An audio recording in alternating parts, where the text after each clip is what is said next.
আজকে এখানকে যাদেরকে আনা হয়েছে তাদেরকে বারবার অ্যাড্রেস করা হচ্ছে ইয়াং লিডার্স। ইয়েস, তোমরাই আগামী দিনে জাতিকে নেতৃত্ব দেবে ইনশাআল্লাহ। তোমার মতো আরো হাদি যেন আমাদের মায়েদের গর্ভে বেশি বেশি করে পয়দা হয়, তাহলে বাংলাদেশ পথ হারাবে না ইনশাআল্লাহ। আল্লাহ তাআলা তোমাদের এই ত্যাগ কবুল করুন। আমরা যেন অকৃতজ্ঞ হয়ে না যাই তোমাদের প্রতি। এই সকলকে আল্লাহ তাআলা শহীদ হিসাবে কবুল করুন। 2009 সালের জানুয়ারি থেকে শুরু করে 2024-এর 5 আগস্ট পর্যন্ত দেশে একটি ফ্যাসিবাদী শাসন জাতির ঘাড়ে চেপে বসেছিল। রাজনৈতিক প্রতিপক্ষ ছিল তার প্রধান টার্গেট, কিন্তু কেউই সেখান থেকে রেহাই পাননি। আমরা দফায় দফায় তার প্রতিবাদ করেছি, প্রতিরোধ করার চেষ্টা করেছি, আন্দোলন করেছি, কিন্তু ফ্যাসিজমের অবসান আমরা ঘটাতে পারিনি। এখানেও যুব সমাজ জুলাইয়ের সূচনায় যে আন্দোলন দানা বেঁধে উঠেছিল একটি ন্যায্য দাবিকে কেন্দ্র করে, কোটা সংস্কারের দাবি, এটাকেও গায়ের জোরে দমানোর চেষ্টা করা হয়েছিল। যুব সমাজ ফুঁসে উঠেছিল, রাত মানে নাই, দিন মানে নাই, গড়ের সাথে কোনো সংযোগ রাখে নাই। আর সেই যুদ্ধে যুব সমাজকে মা বাবা এগিয়ে দিয়ে বলেছিল, যাও, জাতির জন্য তোমাকে উপহার দিয়ে দিলাম। সেই মা বাবাকে জানাই সেলিউট।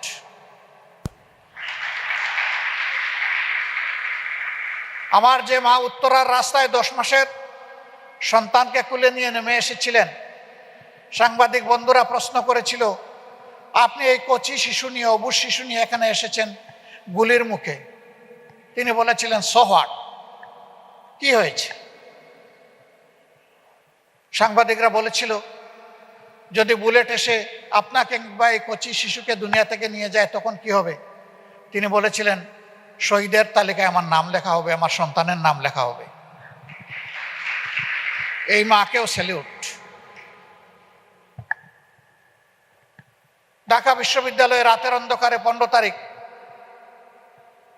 আমাদের মেয়েদের উপর যেভাবে ঝাঁপিয়ে পড়েছিল, সেই বীর মেয়েরা ফ্যাসিজমের বিরুদ্ধে সেদিন ফুঁসে উঠেছিল, মাথা নত করে নাই, তাদেরকে স্যালিউট।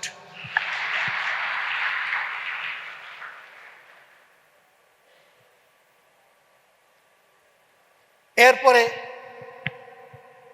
আবু সাইদরা ডানা মেলে বুক পেতে বলেছিল, হয় আমার অধিকার দে, না হয় আমাকে গুলি দে।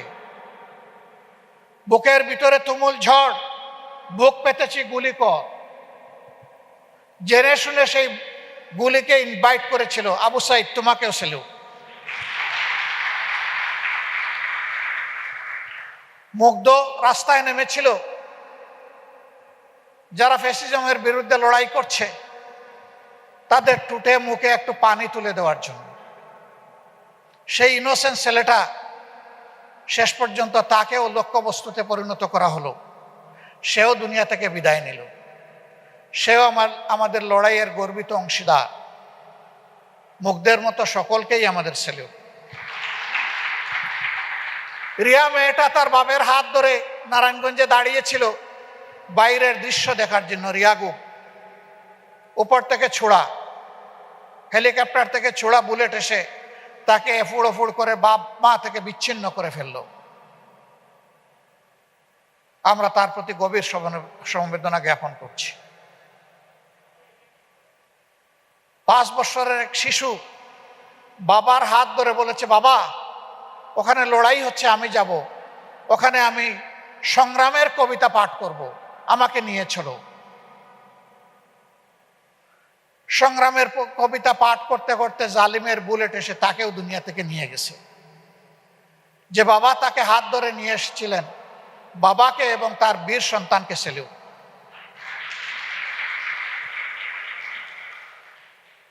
এই লড়াইয়ে মূলত নিয়ামক শক্তি ছিল যুবকরা,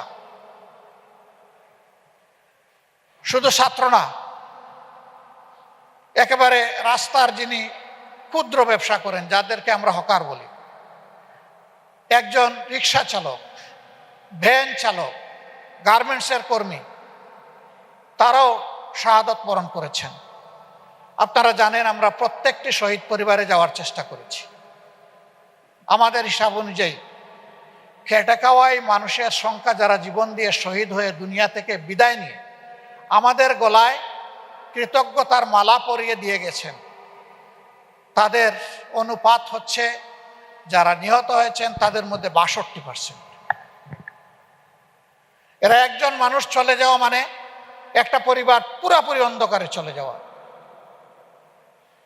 তারা তাদের পরিবার এবং জীবনের দিকে তাকায়নি, বাংলাদেশের মুক্তির জন্য তারা এগিয়ে এসে জীবন দিয়েছে। বন্ধুরা, তোমাদেরকেও সেলিউট। আল্লাহ তাআলা তোমাদের এই ত্যাগ কবুল করুন। আমরা যেন অকৃতজ্ঞ হয়ে না যাই তোমাদের প্রতি।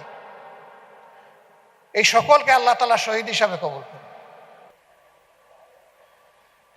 তার শেষ নজরানা পেশ করেছে শরীফ উসমান ইবনে হাদি।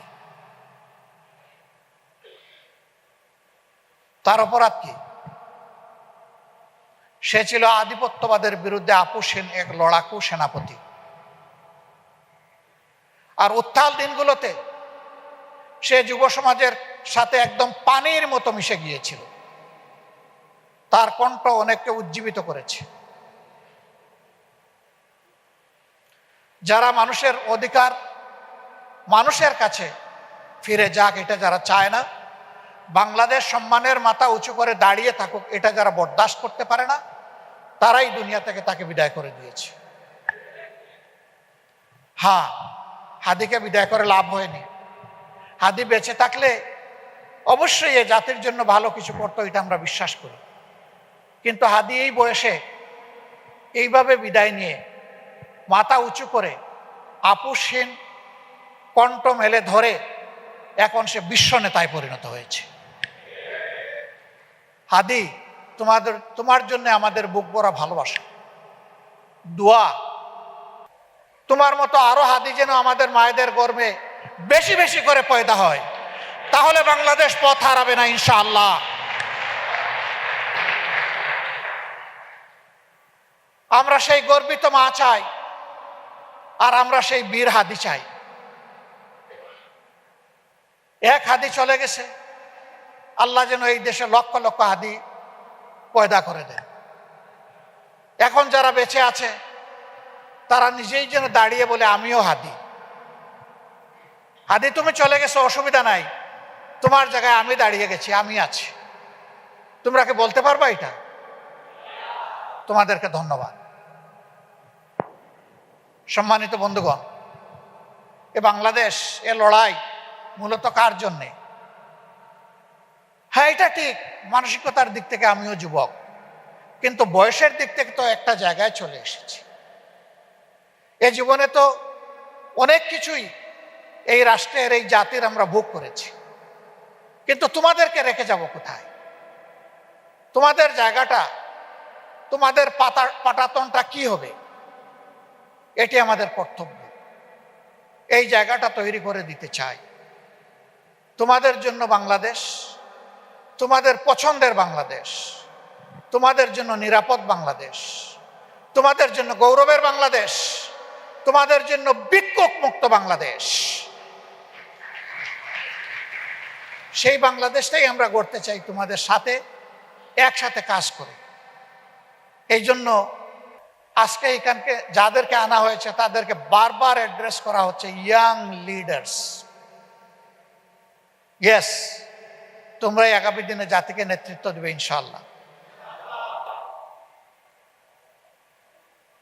আমরা সেদিন গর্বিত নাগরিক হিসাবে তোমাদের জন্য দোয়া করব বুক ভরে, আর গর্ব করে বলবো এটি আমাদের বাংলাদেশ, এরাই আমাদের সাকসেসফুল জেনারেশন।